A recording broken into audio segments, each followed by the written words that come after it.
Bon Isabelle, une question juste, très simple et très directe. Par quoi remplacez-vous l'expression gagner du temps? Par en perdre. Il faut être de grands perdants puisque de toute façon on perd tout et il y a je sais plus quel écrivain qui disait l'art de tout perdre avec désinvolture et grâce. Il faut perdre du temps. Il faut perdre du temps, on n'en perd jamais assez finalement. Oui. Est-ce que vous diriez que donner du temps. Est-ce que vous diriez que les crises que nous vivons actuellement sont une chance? Parce que ça peut nous permettre de tout changer? Ah non, mais je pense que là vous êtes un peu plus jeune que moi, alors encore très Nietzschéen.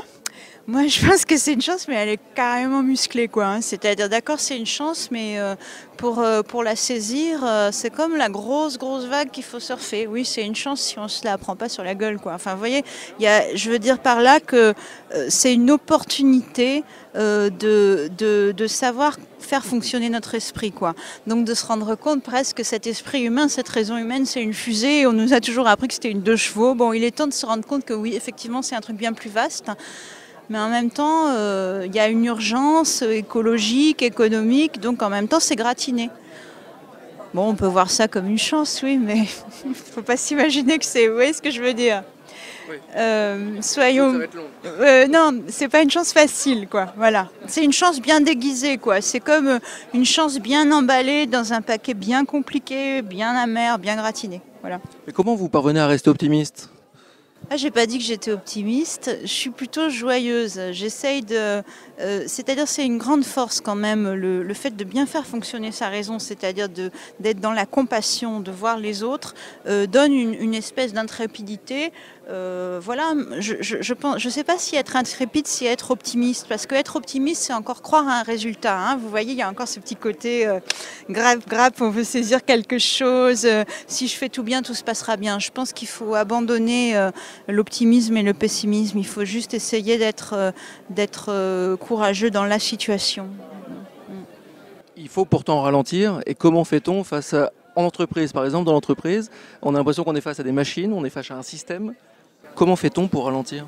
Eh ben, en fait, c'est pas si compliqué. C'est-à-dire que même dans une réunion, quand il y a un projet à faire, je sais pas, on est tous contents d'avoir l'impression que les gens ont de la profondeur, quoi.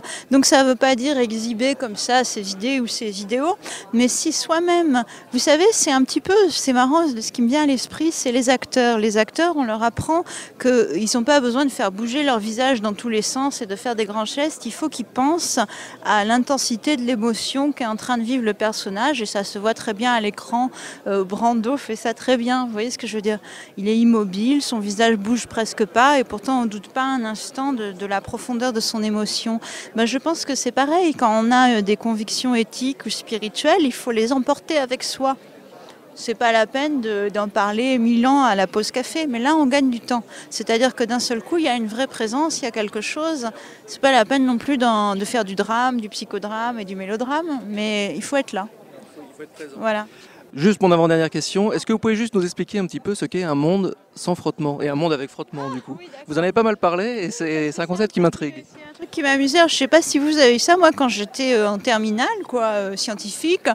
Quand vous savez, même avant en seconde, vous savez, quand il y a des mobiles là qui partent et qu'on étudie la vitesse, la masse et compagnie, on se dit bon ben là on imagine que c'est sans frottement, quoi. Bon, et en fait tous les gamins qu'on est, on soupçonne un truc louche qu'on nous ment sur ce coup-là, quoi. C'est un peu comme le Père Noël, le monde sans frottement. Bon, mais c'est simple, tout va bien.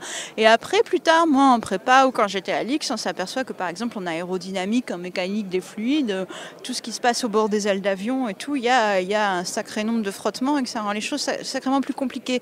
Et j'ai toujours pensé que c'était un peu ça aussi dans la vie et dans la psychologie. C'est-à-dire que dire, ah oui, avec le positive thinking, je vais être bien, avec la méditation, je vais être sereine et super séduisante et tout le monde va m'aimer, ça, c'est un monde sans frottement. Cette université ou entreprise, qu'est-ce que ça vous inspire? Ben, en fait, j'ai vraiment répondu à l'appel parce que justement, moi j'adore, j'aurais envie de conseiller à tout le monde dans notre monde de lire Le Prince de Machiavel et la Bhagavad Gita, et je trouve que il y a une vraie noblesse à défendre son humanité dans l'action. Et là, on y est. Donc je trouvais que ça intéressant.